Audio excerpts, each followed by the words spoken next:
हम भी रहेंगे। अच्छा तुम भी रहेगा, ठीक है।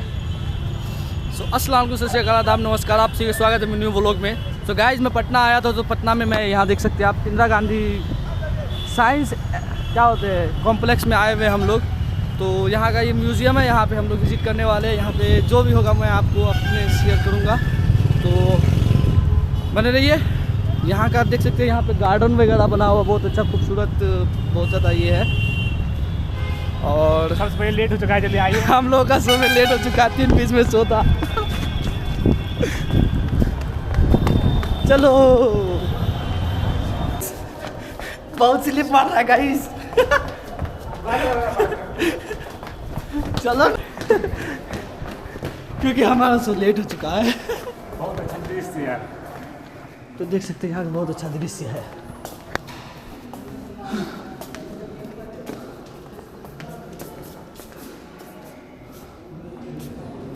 उठा चश्मा 2-3 का। आइए जी, कैमरा बंद कीजिए। ठीक है, कर देते हैं, अंदर घुसने से पहले कर देंगे। फिर लाखों साल बाद वंश वृक्ष की एक दूर की शाखा पर नए स्तनधारी बंदर पनपे। कई कई पीढ़ियों के बाद इस शाखा की एक टहनी पर कुछ बहुत ही अजीब बंदर आ गए। ये बंदर अजीब थे क्योंकि उनके परमाणुओं ने मस्तिष्क का निर्माण किया था, जो केवल पेट की भूख के बारे में नहीं सोचते थे, बल्कि ये भी सोचते थे कि हम किस चीज से बने हैं, और ये भी कि ये सब कहां से आया। वे तब से जवाब की तलाश में हैं। हमने पाया है कि हम परमाणुओं से बने हैं, और ये परमाणु उतने ही पुराने हैं जितनी इस ब्रह्मांड की यात्रा। आपका हिस्सा बनने से पहले वे जानवरों, पौधों और हवा में थे। वे कभी डायनासोर में थे, कभी आदिम मछली में। उन्हीं से सबसे पहली कोशिकाएं बनी। कोशिकाएं उन अणुओं से बनती हैं जिनमें परमाणु होते हैं, जो सबसे पहले धूमकेतु और क्षुद्र ग्रहों के रूप में पृथ्वी पर आए थे। जटिल परमाणुओं से भरे विशाल निहारिकाओं के बादलों के भीतर जन्मे, विस्फोट होते तारों से निकले वे परमाणु, जो तारों के केंद्र में गुरुत्वाकर्षण द्वारा जुड़े हुए थे। तारे जो हाइड्रोजन के विशाल बादलों से बने थे, वही हाइड्रोजन जो प्रोटॉन और इलेक्ट्रॉन के बीच की पहली कड़ी थी। लेकिन कहानी तब शुरू हुई थी जब ब्रह्मांड की एक छोटी सी बिंदु से विस्तार हुआ और ऊर्जा मिलकर पदार्थ का। हम चले थे सफर पर, ये जानने कि हम किस चीज से बने हैं और ये सब कहां से आया। हमने देखा है कि कैसे हमारे शरीर के परमाणुओं में ब्रह्मांड का इतिहास छिपा है। हमारे रक्त में लौह कण और हमारी हड्डियों में कैल्शियम से लेकर सांस लेने वाली ऑक्सीजन, यानी सारे के सारे परमाणु दूर के एक प्रकाश बिंदु से आए थे। तो अगली बार जब आप रात के आकाश को देखें, तो याद रखें कि आपके परमाणुओं का सफर कहां से शुरू हुआ था। हम सभी सितारों से बने हैं।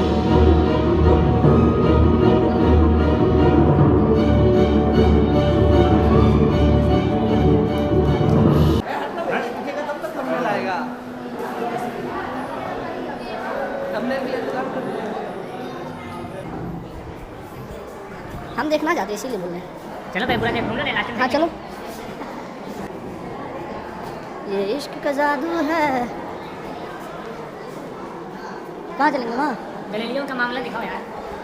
गैलीलियो अफेयर्स, गैलीलियो का मामला। ये देखिए गैलीलियो का टेलीस्कोप का एक, ये क्या है? हर के विनाश दूबर।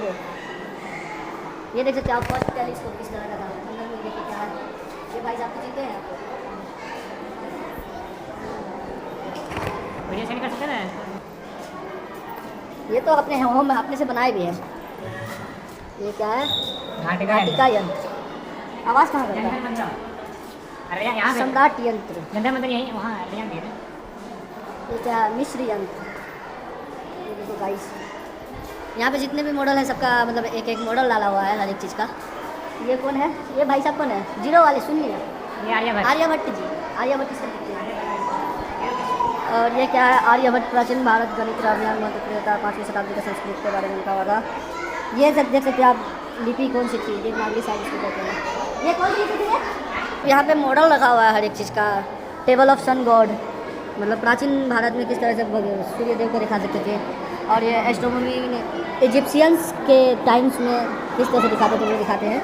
और ये है नेवरा स्काई डिस्क, इसका क्या है इसके बारे में मुझे कोई आइडिया भी नहीं है, रफ आइडिया भी नहीं है। ये वो क्या था वो प्रकाश का अंदर में चलते आओ जो। तो गाइस मधुबनी जिला में किसी टाइम में गिरा था, ये उल्का पिंड गिरा था, उसी का अवशेष यहाँ पर रखा हुआ है। इसके ऊपर क्या क्या एक्सपेरिमेंट हुए थे ये नहीं पता, जिसमें उल्का पिंड में क्या बोलते हैं वेट बाय वेट और वेट परसेंटेज दिया हुआ, कितना मिट्टी था, कितना एल्युमिनियम था, कितना क्रोमियम था, एल्युमिनियम फ्लोरीन कितना था, मैग्नीशियम कितना था, सोडियम कितना था, यानी कि हर एक सोडियम का, कैल्शियम, एल्युमिनियम का और क्या है क्रोमियम, पोटेशियम, मैग्नीशियम, सोडियम, ये सब का ऑक्साइड मिला था इसके अंदर, उल्का पिंड के अंदर, उसी के बारे में दिया हुआ है। और उसका एक आउटलेट कट भी लगा हुआ है यहाँ पे। तो ये प्लानिट है, इधर आ, ये क्या है टोलेमी मॉडल देखते हैं। तो ये देख सकते हैं जो भी साइंस के स्टूडेंट टोलेमी मॉडल इस तरह का है। उसके बाद हम लोग क्या है कॉपरकुलस का ये था मॉडल। कॉपरकुलस मॉडल के बाद हम लोग जाएंगे परमेश्वर मॉडल पे। तो ये है परमेश्वर मॉडल के बाद हम लोग जाएंगे केपलर मॉडल। तो ये आप केपलर मॉडल देख रहे हैं, केपलर ने कहा था इस तरह से दिखाई देता है। उसके बाद टाइको मॉडल और होम मॉडल जो एक्टिव विंडो पे दिखाई देता है। चालू कर दिया मैंने। ये देखिए नाजिर को, अब आप सबको दिखाएंगे ये गुरुत्वाकर्षण लेंस के बारे में जानकारी देंगे। आप लोग इसके साथ बने रहिए। पहले गुरुत्वाकर्षण स्विच दबाए। भाई मेरा रियल ऑनेस्ट रिव्यू दूँ, कुछ समझ नहीं आ रहा है, कुछ भी फायदा नहीं है भाई, आपको जानकारी नहीं है इसलिए आपको अच्छा मतलब नहीं समझ आ रहा।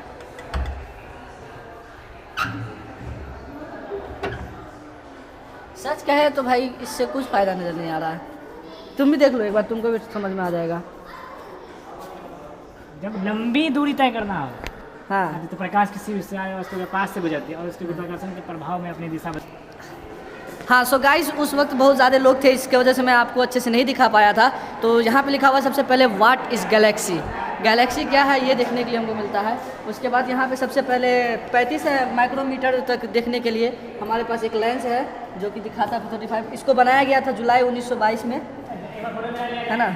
उसके बाद एक यहाँ बी टाइप स्लाइडर प्रोजेक्टर है, जो फर्स्ट प्रोजेक्टर किस तरह का था वो आप देख सकते हैं यहाँ पे। उसके बाद UNI प्रोजेक्टर 150, 300, उसके बाद एक्सट्रोविजन नियंत्रण कक्ष, ये सब आपको यहाँ पे देखने मिल जाएगा। सो यहाँ पे एक बहुत बड़ा टेलीस्कोप रखा हुआ है जिसको साइटोमीटर प्रोजेक्टर है, sorry I am so sorry, मुझसे थोड़ा मिस हो गया, ये प्रोजेक्टर रखा हुआ है। उसके बाद इनविन ग्राउंड प्रोजेक्टर है, पृथ्वी प्रोजेक्टर है, कैंसर डेक, मतलब बहुत सारी तरह की पुरानी चीज़ें रखी हुई है इस जगह पे। यहाँ पे लिखी हुई है कि हमारे ब्रह्मांड क्या है, मिल्की वे, आकाश गंगा वगैरह क्या है, ये सब लिखा हुआ है। उसके बाद यहाँ पे स्विच दबाते हैं हम और ये ऐसा लग रहा है जैसे कि मूवमेंट हो रही है, इसको कहते क्या है नहीं पता। डार्क गैलेक्सी किस तरह से दिखता है वो दिखाने का प्रयास किया गया। यहाँ पे लाल और नीले गेंद के एक कर छुए और रेड शिफ्ट को समझे। Red shift through observation when source is moving about the from object. Blue shift when ये मुझे समझ में नहीं आ रहा क्या लिखा हुआ है, क्या चीज़ है इसके बारे में, आई हैव नो आइडिया। या बिग बैंग थ्योरी आप देख सकते हैं, बिग बैंग थ्योरी किस तरह से दिखता है। जैसे वो बिग बैंग थ्योरी हुआ, वो लाइट प्रोजेक्शन होते आकाश गंगा वगैरह बढ़ते चला जाता है। हाँ तो गाइस ये देख सकते हैं, ये शून्य का आविष्कार किए थे और ये जो नज़र आ रहा है आपको ये शून्य है। यस ये शून्य है और ये शून्य का आविष्कार किए थे। पकड़ो हाँ लिए हैं।